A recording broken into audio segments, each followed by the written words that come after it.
Programme में खुशामदीद नाज़रीन, मैं असदुल्ला खान हूँ। निजी और सरकारी स्कूलों में गर्मियों की छुट्टियां होने को हैं। अक्सर स्कूलों की इंतजामिया और वालिदैन के दरमियान तकरार जारी है। कुछ स्कूल 3 माह की इकट्ठी फीस लेने पर मुसर हैं, तो कई स्कूल सुप्रीम कोर्ट के उस अबूरी ऑर्डर को मानने को तैयार नहीं, जिसमें गर्मियों की छुट्टियों की आधी फीस वसूल करने का हुक्म दिया गया था, जो कि अदालत के फाइनल ऑर्डर आने तक नाफिजुल अमल है। सुप्रीम कोर्ट ने यह हुक्म भी दिया था कि 5,000 से जायद फीस वसूल करने वाले स्कूल फीस में 20% कमी करें, और यह भी कहा गया था कि सालाना फीस में 5% से जायद इजाफा नहीं किया जा सकता। मगर अक्सर प्राइवेट स्कूल जो हैं इन अहकामात पर मुकम्मल तौर पर अमल नहीं कर रहे और वालिदैन की मुश्किलात बरकरार हैं। प्राइवेट स्कूल्स का मौक़िफ़ क्या है, सुप्रीम कोर्ट ऑर्डर में क्या कहा गया था, इन तमाम चीज़ों पर हम बात करेंगे। और आप ये भी बताएंगे कि इस केस की समाअत मुकम्मल हो चुकी है, फैसला महफूज हो चुका है, तो ये फैसला कब तक सुनाए जाने की तवक्को है, और जब तक ये फैसला नहीं आता तो क्या अबूरी ऑर्डर जो है वो नाफिजुल अमल है। इन तमाम चीज़ों पर हम गुफ्तगू करते हैं। हमारे साथ काशिफ मिर्जा साहब हैं, सदर हैं प्राइवेट स्कूल एसोसिएशन के। काशिफ साहब, आपको खुशामदीद। इमरान वसीम साहब मौजूद हैं, सुप्रीम कोर्ट के रिपोर्टर हैं 92 में, और कामरान यूसुफ साहब मौजूद हैं, तज्ज़ियाकार हैं। मैं तमाम मेहमानों को खुशामदीद कहता हूँ। सबसे पहले तो इमरान, आप बताइए कि अभी तो जो इसकी तफसीली समाअत हुई है, फैसला महफूज हुआ है, लेकिन दिसंबर में अबूरी ऑर्डर आया था। उस अबूरी ऑर्डर को पिछले साल की जो गर्मियों की फीस है उस पर नाफिजुल अमल किया गया। अब जबकि इसकी समाअत हुई है और तफसीली इसका फैसला आना है, तो तब तक क्या ये जो अबूरी ऑर्डर था जो दिसंबर में आया था और फिर जनवरी में भी फैसला आया था, तो क्या वो बरकरार है अभी तक? उस पर स्कूल उस पर अमल करने के पाबंद हैं आपके ख्याल में? देखिए असद, ये जब भी सुप्रीम कोर्ट में किसी केस की समाअत होती है तो मुख्तलिफ समातें या मुख्तलिफ तारीख के ऊपर वो केस चलता चलता अपने मंतकी अंजाम को पहुँचता है, और इस तरह से हर तारीख के ऊपर अगर कोई ऑर्डर होता है उसे हम इंटरिम ऑर्डर कहते हैं। लेकिन ये तमाम इंटरिम ऑर्डर जो हैं फिर जब फाइनल ऑर्डर होता है उसमें जाकर इमर्ज हो जाते हैं। लेकिन अभी हम प्राइवेट स्कूल की अगर आप बात कर रहे हैं तो 13 दिसंबर 2018 को सुप्रीम कोर्ट ने फैसला दिया था कि प्राइवेट स्कूल जो है 20% अपनी फ़ीस कम करेंगे, और इसका इतलाक जो है उन स्कूलों के ऊपर होना था जिनकी फ़ीस 5,000 से ज़्यादा थी। और इसके साथ साथ फिर सुप्रीम कोर्ट ने एक अपना दूसरा इंटरिम ऑर्डर भी जारी किया जो कि 9 जनवरी 2019 में था, और इसमें तमाम जो इस इबाम था पहले ऑर्डर का उसको क्लियर कर दिया गया कि जो 20% फीस कम करने का जो ऑर्डर है वो तमाम प्राइवेट स्कूल्स के लिए है जिनकी फ़ीस 5,000 से ज़्यादा है। और साथ में ये भी कह दिया गया कि जो समर वेकेशंस की फ़ीस प्राइवेट स्कूल वसूल कर चुके हैं उसे 50% जो है वो कम करके एडजस्ट किया जाएगा, या फिर उन्हें वालिदैन को वापस किया जाएगा। और अब क्योंकि 9 मई को सुप्रीम कोर्ट जो है इस केस का फैसला महफूज कर चुकी है, तो जो इंटरिम ऑर्डर हैं वो ऑन द ग्राउंड मौजूद हैं, उनके ऊपर मिनिमम जो है वो अमल होना चाहिए। ता वक्त ये कि जब तक सुप्रीम कोर्ट अपना फैसला ना सुना दे, जब तक सुप्रीम कोर्ट का फैसला नहीं आता जो कि रिजर्व किया जा चुका है 9 मई को, और इम्कान है इस बात का कि ईद उल फितर के बाद सुप्रीम कोर्ट अपना ये महफूज फैसला सुना देगी। लेकिन जब तक फैसला अनाउंस नहीं होता, ये फैसला फील्ड में मौजूद है, इसका इतलाक तमाम प्राइवेट स्कूल्स के ऊपर होता है, और ये पेरेंट्स से जो है समर वेकेशन की जो फीस ली जा रही है ये लेना इनका सुप्रीम कोर्ट के हुक्म की खिलाफ वर्जी भी है, आइन और कानून की खिलाफ वर्जी भी है। किसी सूरत यह है प्राइवेट स्कूल जो है ये फीस वालिदैन से नहीं ले सकते, चाहे उसे मशरूत कर दें सुप्रीम कोर्ट के रिजर्व फैसले के साथ कि अगर ये फैसला आ जाता है और वालिदैन के हक में आता है तो उन्हें वापस कर दी जाएगी, लेकिन फिर भी ये सुप्रीम कोर्ट के हुक्म की खिलाफ वर्जी है। सही है। अच्छा, अब काशिफ मिर्जा साहब, आपकी इंटरप्रिटेशन क्या डिफरेंट है? क्योंकि बहुत सारे जो प्राइवेट स्कूल्स हैं वो पूरी गर्मियों की छुट्टियों की पूरी फीस वसूल कर रहे हैं। अब चाहे बहुत सारे स्कूल एक माह करके कर रहे हैं, लेकिन पूरी फीस ले रहे हैं, आधी फीस नहीं ले रहे, जो कि इंटरिम ऑर्डर में कहा गया था। और फिर बाकी जो चीज़ें थी, बाकी ऑर्डर्स थे, उस पर भी पूरी तरह से अमल नहीं हुआ। तो सबसे पहले तो मुझे ये बताइए कि जो गर्मियों की छुट्टियों की पूरी फीस वसूल कर रहे हैं, आपके ख्याल में आपकी इंटरप्रिटेशन डिफरेंट है कोर्ट की, क्या कोर्ट ऑर्डर की? देखिए जी, पहली बात यह है कि जो मेरे भाई ने यहाँ पे इंटरप्रिटेशन सुप्रीम कोर्ट के हवाले से बताई है बिल्कुल उससे जो है उलट है। कतन ऐसा नहीं है जो ये इंटरप्रेट यहाँ पे कर रहे हैं। अगर आपके पास वो सुप्रीम कोर्ट की डिसीजन हो, इंटरिम डिसीजन, तो आप जरूर उसको स्क्रीन पे दिखाइए। 13 दिसंबर का जो एक ऑर्डर दिया था सुप्रीम कोर्ट ने वो उन 22 स्कूल्स के हवाले था, और एक उसकी लिस्ट साथ ही उसको जो था वो उस ऑर्डर का पार्ट था जिसको इम्प्लीमेंट करना था।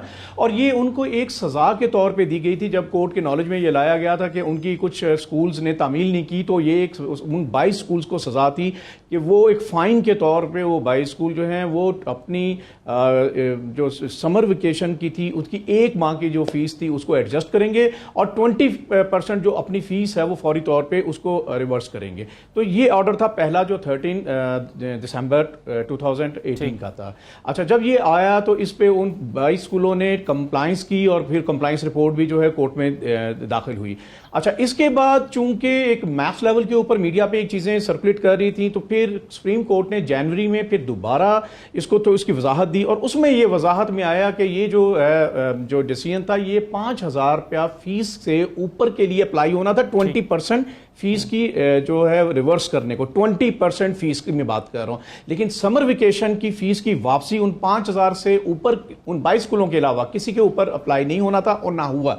और अगर है तो इन आप उसको देख लें, उसके ऑर्डर दोनों आपके सामने हैं। अगर 20% फीस का हुक्म जो है इसके अलावा कुछ है तो फिर ये जो है कामरान साहब की तरफ जाने से पहले अब वसीम वो तो कह रहे हैं सिर्फ 22 स्कूलों पर ये नाफिजुल अमल था, बाकी स्कूल इसके दायरा कार में आते ही नहीं है इस ऑर्डर के, और वो वंस अ टाइम था। ये भी मैं आपको जरा क्लियर कर दूं, यहां दिसंबर 2018 का जो सुप्रीम कोर्ट का इंटरिम ऑर्डर था वो 22 स्कूलों के लिए था। लेकिन जब दोबारा इस केस की समाअत हुई 26 दिसंबर 2018 को भी हुई, लेकिन उसके बाद जब 9 जनवरी 2019 को समाअत हुई तो ये ऑर्डर तमाम प्राइवेट स्कूल्स के लिए था और वाज़ेह तौर पर अदालत में कहा गया था कि इसका इतलाक सिर्फ 22 स्कूल के लिए नहीं होगा, बल्कि जितने प्राइवेट स्कूल हैं जो 5,000 से ऊपर फीस ले रहे हैं उन पर इनका इतलाक होगा।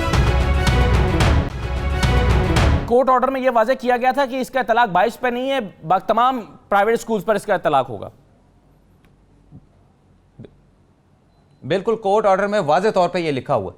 अच्छा, अब यहां पर एक डिबेट है कामरान यूसुफ साहब। ये दो बातें हैं इसके अंदर। जो कोर्ट ऑर्डर में आया नहीं, जो कोर्ट ऑर्डर में आया था वो है कि जो 20% वो 5,000 से ऊपर वाले उसको बैक करेंगे, लेकिन समर वेकेशन के ऊपर कोर्ट ने उस वजाहत में कतन कोई चीज नहीं की। तो ये जो है ना, लेकिन कोर्ट ऑर्डर में ये भी तो नहीं लिखा हुआ था समर वेकेशन पे काशिफ मिर्जा साहब के ये एक मर्तबा स्कूल फीस कम होगी, गर्मियों की स्कूल फीस एडजस्ट की जाएगी और अगले सालों के लिए इसका इतलाक नहीं होगा। ये आपने कैसे इंटरप्रेट किया? ये तो कहीं लिखा हुआ नहीं था उस ऑर्डर में।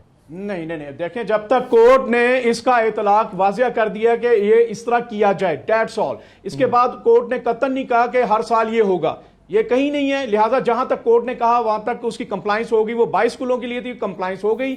20% फीस वंस टाइम वापस की जानी थी, वो कंप्लाइंस हो गई। समर वेकेशन के ऊपर जो जनवरी में ऑर्डर आया उसमें कतन किसी ने कोर्ट ने कोई ऐसी ना बात की और ना वो बात है। और वैसे भी 90% जो हमारे स्कूल हैं वो 5,000 फीस ब्रैकेट के नीचे थे। वो इतलाक का इशू जो था वो महज 1 या 2% स्कूल के हवाले से था, उन्होंने भी उसकी कंप्लाइंस कर दी है। जी, कामरान यूसुफ साहब, सर अब इस डिबेट का क्या हाल है? मेरा ख्याल है सबसे पहले तो अगर काशिफ साहब की बात को मान भी लिया जाए कि वो कह रहे हैं कि सिर्फ 22 स्कूलों पे इतलाक था, मैं खुद इस मामले पे बड़ी रिसर्च की है।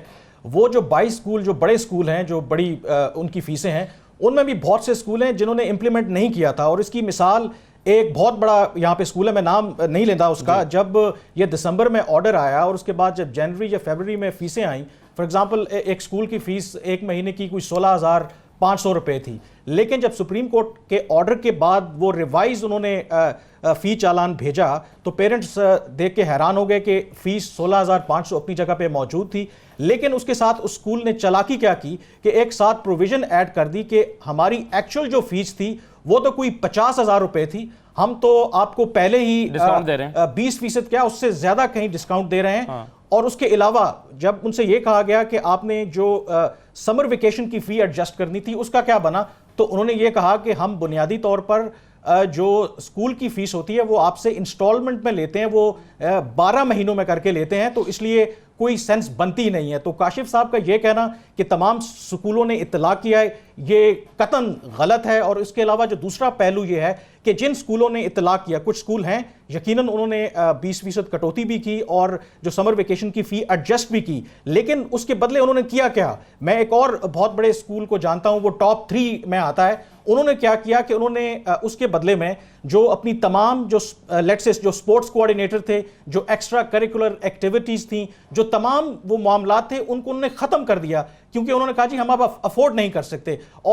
और क्या किया? टीचर्स की तनख्वाहें कम कर दी, उनको तो ये तो गालिबन कोर्ट ऑर्डर में ये तो मुझे याद है साकिब निसार साहब ने कहा था कि ना तो किसी और बुनियादी तौर पर ये एक ब्लैकमेलिंग है मेरे नजदीक। ये तो वाज़ेह तौर पर कहा गया था कि ना तो सर्विसेज कम की जाएंगी, बस कोई ऑप्शन नहीं है, आप स्कूल में जाएं, वो आपको ऑप्शन देते हैं कि ठीक है आप अगर नहीं पढ़ाना चाहते तो बच्चों को कहीं और ले जाएं, तो पेरेंट्स करें क्या? तो ये जो प्राइवेट स्कूल्स हैं इन्होंने बिल्कुल मनो अमल नहीं किया सुप्रीम कोर्ट के इस ऑर्डर पे और इंप्लीमेंट नहीं किया। लेकिन ये तो मेरे ख्याल में ये तो कहा गया था ना कामरान साहब के साकिब निसार साहब ने मुझे याद है कहा था कि ना तो सर्विसेज का मयार कम किया जाएगा ना किसी और मद में पैसे इजाफी पैसे वसूल करके आप इसको उधर से दूसरी साइड से कवर करने की कोशिश करेंगे। ये तो कहा गया लेकिन ये हुआ नहीं। स्कूल का नाम नहीं लेना चाहता। फर्स्ट हैंड मेरे पास इंफॉर्मेशन है कि उन्होंने सर्विसेज का मयार भी कम किया, अपने स्टाफ को भी कम किया, जो स्पोर्ट्स और दूसरी एक्टिविटीज थी, बहुत से टूर्नामेंट्स थे उनको बिल्कुल खत्म किया, जो इंक्रीमेंट्स हैं वो खत्म की। अगर काशिफ साहब कहते हैं तो प्रोग्राम के बाद मैं उनको वो फी वाउचर दिखाने के लिए तैयार हूं जिसमें वो जो स्कूल है ओपनली वायलेट कर रहा है सुप्रीम कोर्ट के ऑर्डर को और धोखा दे रहा है अवाम को और पेरेंट्स को। मुझे ये ना दिखाएं, आप स्क्रीन पे दिखाएं ताकि आप प्रूफ जो है वो रिकॉर्ड के ऊपर लेकर आएं। ये आप एक ऐसी बात कर रहे हैं जो विदाउट प्रूफ है, आप नाम नहीं किसी का ले रहे हैं, आप मुझे क्यों बुझवाएंगे? आप सुप्रीम कोर्ट में कंटेम्प्ट ऑफ कोर्ट करें। अगर किसी ने वायलेशन की है तो कोई भी कानून से ऊपर नहीं है। आपका काम था आप प्रोग्राम पे करते हैं, इल्जाम लगा देते हैं, लेकिन आप कोई चीज दिखाने को आप तैयार नहीं, आप लेकर आए। ये बिल्कुल ये देख लें आप, ये कोर्ट ऑर्डर जो है वो हम स्क्रीन पर दिखा रहे हैं, फुल स्क्रीन पे कोर्ट ऑर्डर चल रहा है और ये वही कोर्ट ऑर्डर है और इसमें वही लिखा हुआ है जो बताया जा रहा है आपको। आप सिर्फ और सिर्फ इल्जाम तराशी कर रहे हैं। अगर आपके पास है तो आप सुबह ही जाएं सुप्रीम कोर्ट में कंटेम्प्ट फाइल करें। और आप ये प्रूफ है, ये मीडिया पे कह रहा हूं, मेरे पास वाउचर पड़े हुए हैं, इमरान साहब मेरे पास वाउचर पड़े हुए हैं। अब जो इसकी समाप्त पड़े हुए दिखाएं आप, फी के भी फरवरी के फी भी, तो मैं बगैर उसके सबूतों के बात नहीं कर रहा। This is not a way. अच्छा Imran, this is not a way. आप इल्जाम तराशी कर रहे हैं, दिखाऊंगा आप प्रोग्राम के बाद आप मुझे अपना नंबर दीजिए, मैं आपको दिखाऊंगा और ये मैं चैलेंज कर रहा हूं आपको। भाई ये आप बिल्कुल एक बाइस्ड चीज कर रहे हैं और ये जरूर मैं दिखाऊंगा आपको। अच्छा मुझे एक चीज, एक मिनट, इमरान वसीम साहब आपको दिखाऊंगा। मुझे एक मिनट कामरान साहब, मैं उस स्कूल का भी नाम ले लेता, लेकिन कामरान साहब एक मिनट, स्कूल का नाम हम इसलिए नहीं लेना चाहते कि ये बात ठीक है काशिफ साहब की कि आपके ऐसे तमाम स्कूलों को या ऐसे किसी भी स्कूल के खिलाफ एप्लीकेशन सुप्रीम कोर्ट में जानी चाहिए, लेकिन काशिफ साहब कौन पेरेंट्स या कौन अहम शख्सियात जो है वो कितने लोग सुप्रीम कोर्ट में जा सकते हैं, वो एक अलग मसला है। मुझे इमरान साहब ये जो सुप्रीम कोर्ट में हियरिंग हुई है, बोलते जाएंगे और डिटेल्ड हियरिंग हुई है, मतलब वो सच्चे और डिटेल्ड हियरिंग के बाद जो फैसला महफूज हुआ है, अब मुझे बताइए कि जब नहीं बोल रही है, आप कह रहे हैं कि कंप्लायंस नहीं की। पहले तो आप ऑर्डर शीट गलत पढ़ रहे हैं। अगर ऑर्डर शीट के अंदर वो कंटेंट जी कंप्लायंस बिल्कुल, जिस स्कूल की मैं बात कर रहा हूं कंप्लायंस नहीं हुई। अच्छा नहीं चले, मैं जो इमरान साहब ने कहा है आप उसकी बात कर रहे हैं ना, आप 2 लाख से ज्यादा हमारे स्कूल है, क्या 2 लाख के साथ ज्यादा स्कूलों के ऊपर डायरेक्ट एक हवाला देंगे, फी वापस की है और ना ही उन्होंने 20% कट किया है। तो आप भाई जाए ना, आपको किसने रोका? कानून से कोई ऊपर है? आपको, आपके पास लीगल फोरम है, सुप्रीम कोर्ट आपको सुन रही है, वो हम तो खुद कह रहे हैं कि सुप्रीम कोर्ट के जो ऑर्डर पे अमल। अच्छा लेकिन काशिफ साहब आप देखें, आप काशिफ साहब आप लेकर आए, मसला ये है कि ऐसे कई स्कूल मेरे इल्म में भी हैं, शायद मेरे बच्चे या मेरे दोस्तों के बच्चे भी स्कूलों में पढ़ते होंगे। अब आप मुझे भी कहेंगे कि मैं भी कोर्ट में चला जाऊं, हर शख्स शायद कोर्ट में नहीं जा सकता ना किसी को, और हर वालिदैन कोर्ट में नहीं जा सकते। आपके पास ये दलील तो कोई दलील नहीं है ना कि जिसको शिकायत है वो कोर्ट में चला जाए। काशिफ मिर्जा साहब ये तो कोई दलील नहीं है ना कि जिसको शिकायत है वो कोर्ट में चला जाए।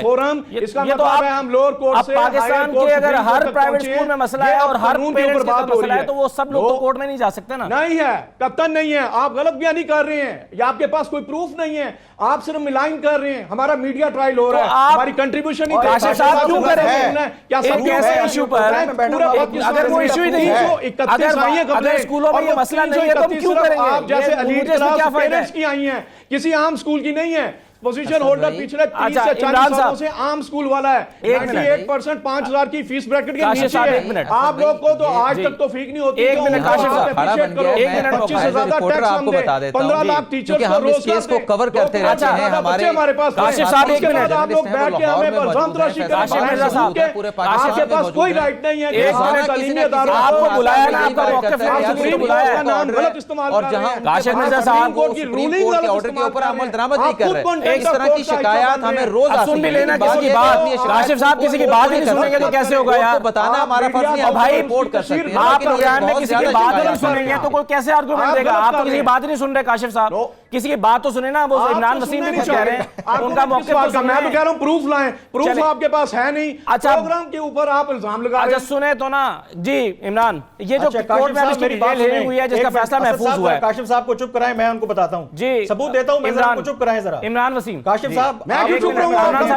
मैं क्यों चुप रहूं? तो आप यहाँ पे मेरे से कमिटमेंट करें। अगर मैंने आपको गलत साबित कर दिया, अगर मैंने आपको सबूत लाके दे दिए, तो आप क्या करेंगे? आपके पास कोई प्रूफ नहीं है। इमरान वसीम, काशिफ साहब आप तो सुनने के लिए तैयार ही नहीं, यार ऐसे कैसे शो होगा? माइक बंद करें, मैं प्रोग्राम छोड़ रहा हूं। आप कैसे बात ही सुनने के लिए तैयार नहीं है? मौक़िफ़ सुन लें। आप किसी की बात सुनने के लिए तैयार नहीं है? सॉरी आपके साथ। जी इमरान,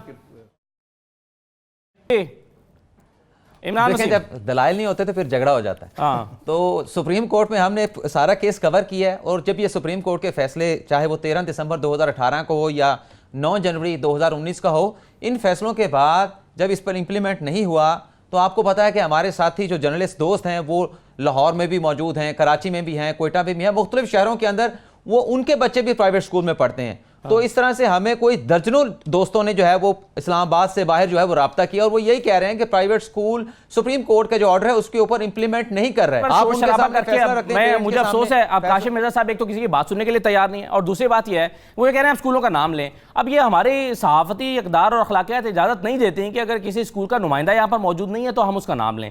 दूसरी दलील काशिफ मिर्जा साहब ये दे रहे हैं कि आप उठकर सुप्रीम कोर्ट चले जाएं, बस जिस वालिदैन को शिकायत है बस चले जाएं आप सुप्रीम कोर्ट। अब ऐसा नहीं हो सकता कि हर वालिदैन अपने बच्चे के लिए उठकर सुप्रीम कोर्ट में चले जाएं, ये मुमकिन नहीं है।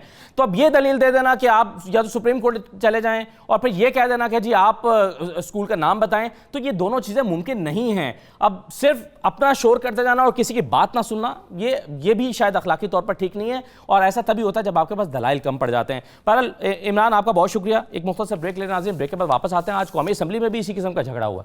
कौमी असम्बली में एक तकरीर अली मोहम्मद खान साहब ने की, एक अपोजिशन ने करने की कोशिश की, उनके मुताबिक उनको माइक नहीं मिला, वो फिर बाहर आ गए, शोर शराबा हुआ, बाहर आकर मीडिया से बात की। तो मामला था अली वज़ीर और मोहसिन दावड़ का।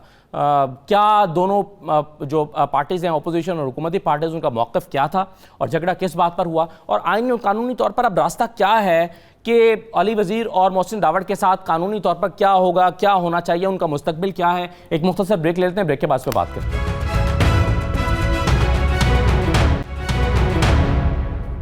ब्रेक के बाद दोबारा खुशामदीद। पीटीएम के गिरफ्तार अरकान असम्बली अली वज़ीर और मोहसिन दावड़ के मामले पर आज कौमी असम्बली का इजलास हंगामा आराई की नजर हो गया। पीटीआई के रुकन कौमी असम्बली अली मोहम्मद खान ने मुतालबा किया कि मोहसिन दावड़ की रुकनीत मनसूख की जाए।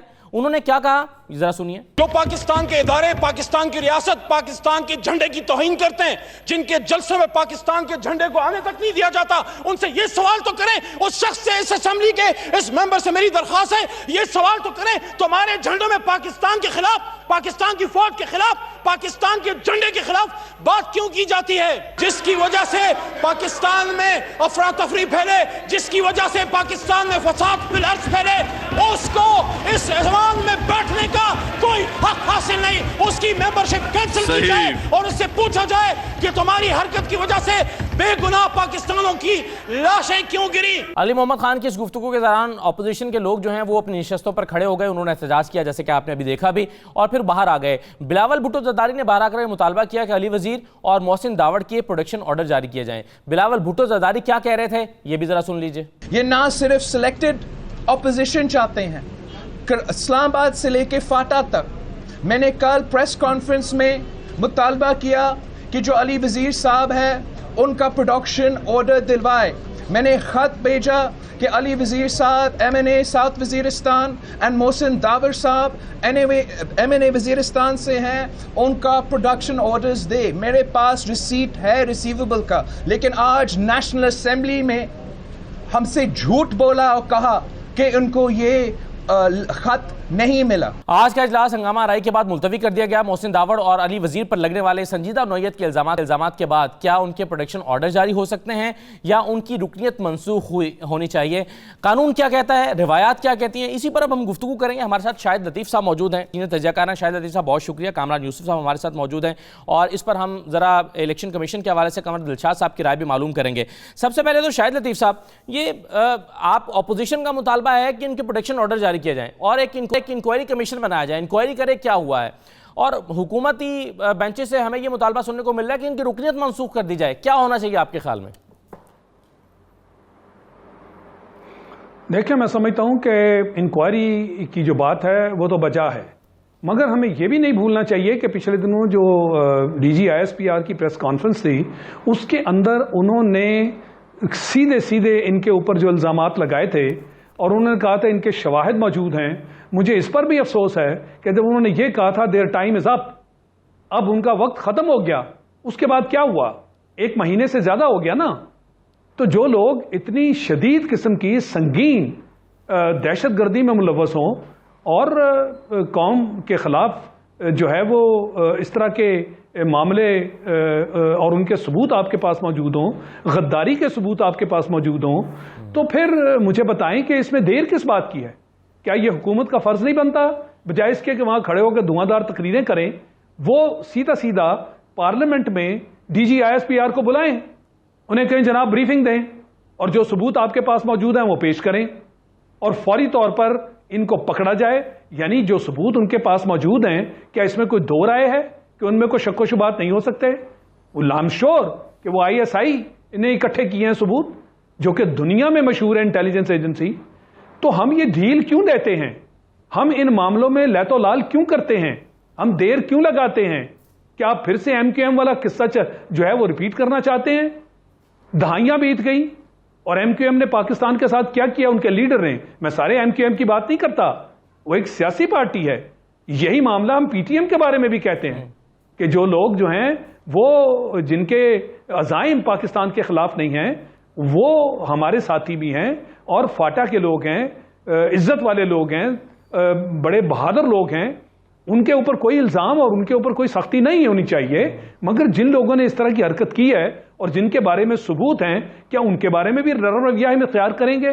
मैं समझता हूं ऐसे नहीं होना चाहिए। फिर TTP का मामला देख लीजिए, वो क्या किया था उन्होंने।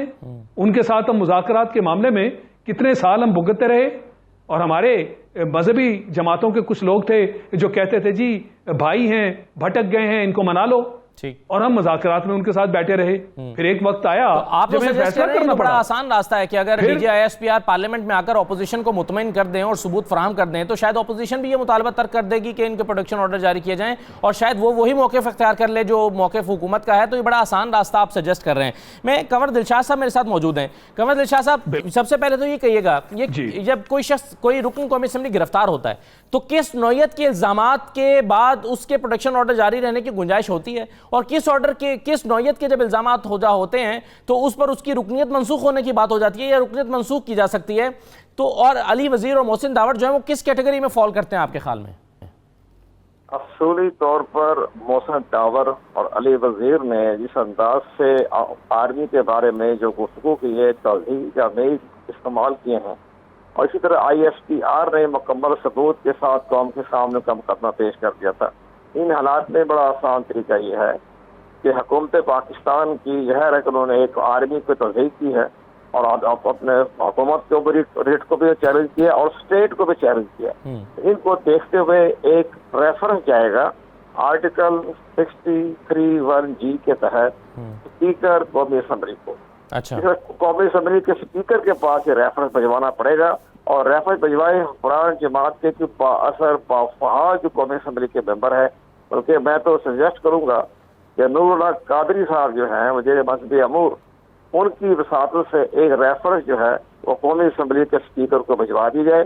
कौमी असम्बली का स्पीकर उसको आइन और कानून के नज़र में उसको जांच पड़ताल करेगा, तमाम जो इसके बारे में जो इल्ज़ामात हैं जायजा लेगा, वीडियो, ऑडियो और ISPR के तमाम स्टेटमेंट। इसके बाद वो इस केस को इलेक्शन कमीशन ऑफ पाकिस्तान को भिजवा देगा और इलेक्शन कमीशन ऑफ पाकिस्तान उसको 30 दिन के अंदर अंदर इन तमाम हालात का जायजा लेते हुए डिस्क्वालीफाई करे या मुकदमा खत्म करे।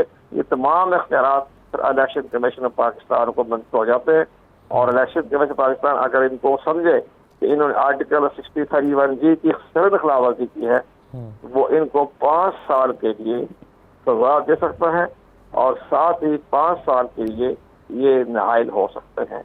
ये सारा मामला हुकूमत की नीयत पर है कि अपना एक रेफरेंस जो है वो स्पीकर कौमी असम्बली को भिजवाए। लेकिन मैं जो देख रहा हूँ कौमी असम्बली की कार्रवाई देख रहा हूँ, इसलिए अली मोहम्मद खान ने अपनी शानदार बात की है, बड़ा जज्बा अपने जज्बे के साथ बात की है। वो कहते हैं कि रुकनीत मुअत्तल कर जाए, स्पीकर कौमी असम्बली जो है वो किसी की असम्बली की तरह मुअत्तल करने का मिजाज नहीं है। हंगामाराई हो जाए तो फिर ठीक है, लेकिन इलेक्शन कमीशन पाकिस्तान के पास रेफरेंस डायरेक्ट नहीं जाएगा, ये जाएगा थ्रू स्पीकर कौमी असम्बली के तहत और आइन ने वाज़ह तौर पर इसकी कहकशां की हुई। यहाँ पर एक मुख्तसर सा ब्रेक ले लेंगे, ब्रेक के बाद वापस आकर इसी पर बात करते हैं। हमारे साथ रहिए।